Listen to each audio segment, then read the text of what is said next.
1973 को regulating act बनाया था, रेगुलेटिंग एक्ट, जमीन का कानून बनाया था। वो बंगाल के अंदर, कलकत्ता के अंदर, बंबई के अंदर लागू हुआ था। और रेगुलेटिंग एक्ट के बाद 1700 से लेकर 1793 में परमानेंट सेटलमेंट एक्ट बनाया गया था।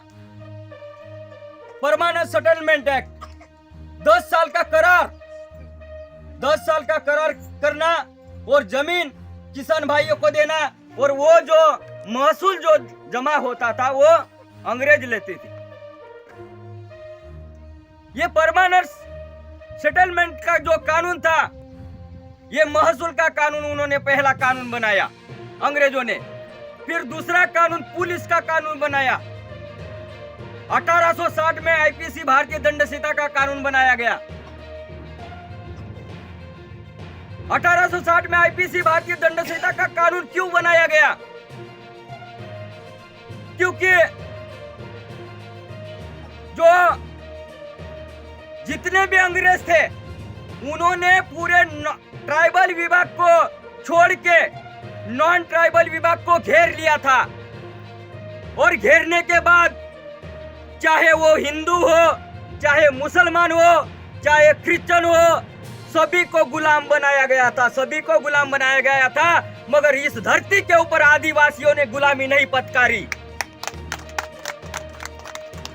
आदिवासी कभी गुलाम नहीं बने, कभी गुलाम नहीं बने।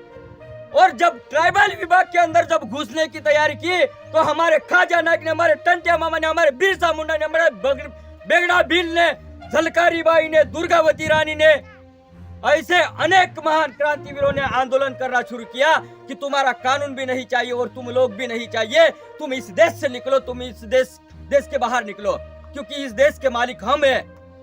तो आदिवासियों ने नहीं माना। पहले महसूल का कानून को भी एक्सेप्ट नहीं किया और पुलिस के कानून को भी एक्सेप्ट नहीं किया।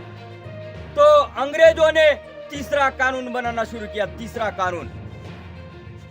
तो तीसरा कानून कौन सा था?